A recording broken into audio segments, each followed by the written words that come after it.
Pozdravljeni, dragi gledalci. Danes bomo govorili, kako so Nemci rešili Mussolinija iz ujetništva. Operacija Hrast je bila nemška reševalna operacija med drugo svetovno vojno, v kateri je skupina nemških padalcev pod poveljstvom Otta Skorženija za gore Gran Sasso rešila italijanskega fašističnega voditelja Benita Mussolinija. Po zavezniškem izkrcu na Siciliji 9. julija 1943 je v Italiji 25. julija prišlo do nepričakovanega in tihega državnega udara. Badoglijeva vlada je ukazala aretirati do takrat nespornega voditelja fašistične Italije Benita Mussolinija, ki je kar 21 let gospodaril v Italiji in na koncu pahnil v vojno in bedo.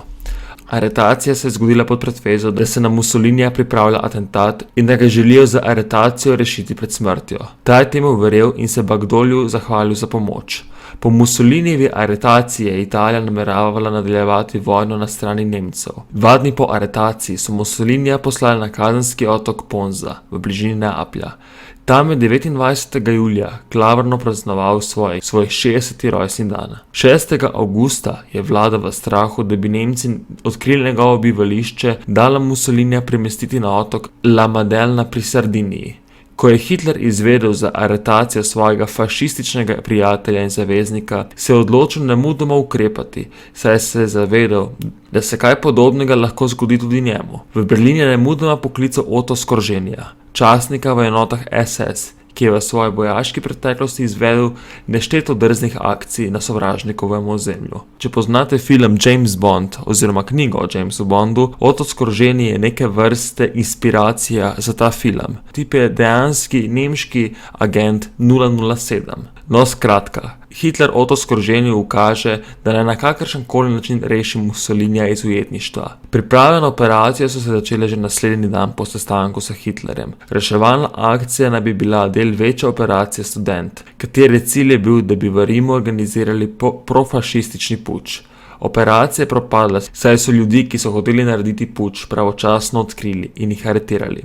Potem so začeli Nemci pripravljati novo operacijo. Operacija za rešitev Mussolinija je dobila kodno ime Hrast. Po dolgem in mučnem iskanju so ugotovili, da je ta zaprt na otoku La Maddalena. Priprave za akcijo so nemudoma stekle.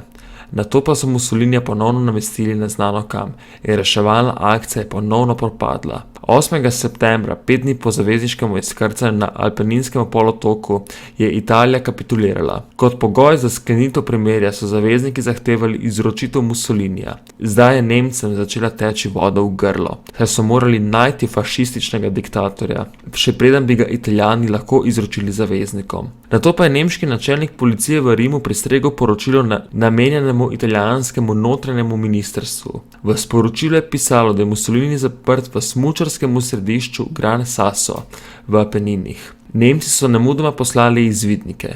Italijani so to opazili in Mussolinija premestili iz vasi v bližnji hotel Campo Imperatore visoko v hriberih. Do hotela je bilo možno priti le za žičnico ali peš.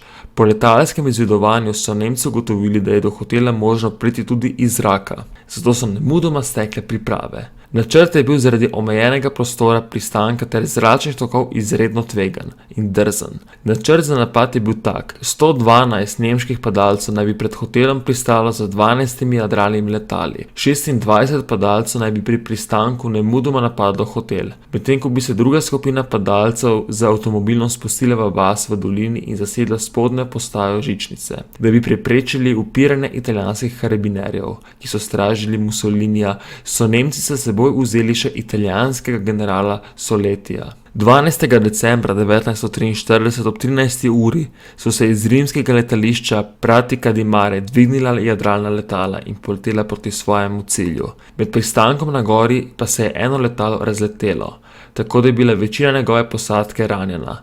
Drugače pa je operacija potekala po načrtih. Medtem je druga skupina padalcev brez upiranja zavzela spodnjo postajo žičnice. Po pristanku vseh letal so se padalci nemudoma pognali proti hotelu. Italijanski stražarji so bili tako presenečeni, da so dvignili orožje in se predali, ne da bi bil izstreljen en sam strel.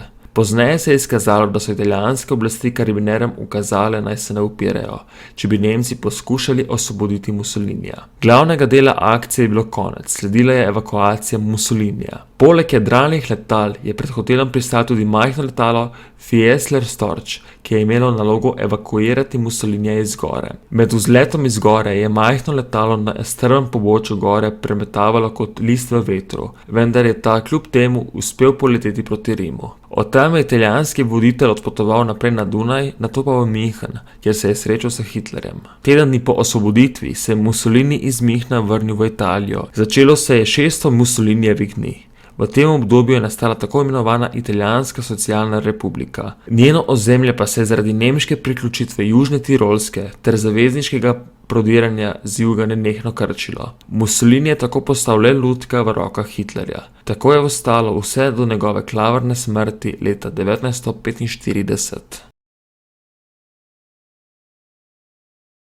Upam, da vam je bil današnji dokumentarec všeč. Če vam je bil všeč, pritisnite like in se naročite. Hvala in lep dan.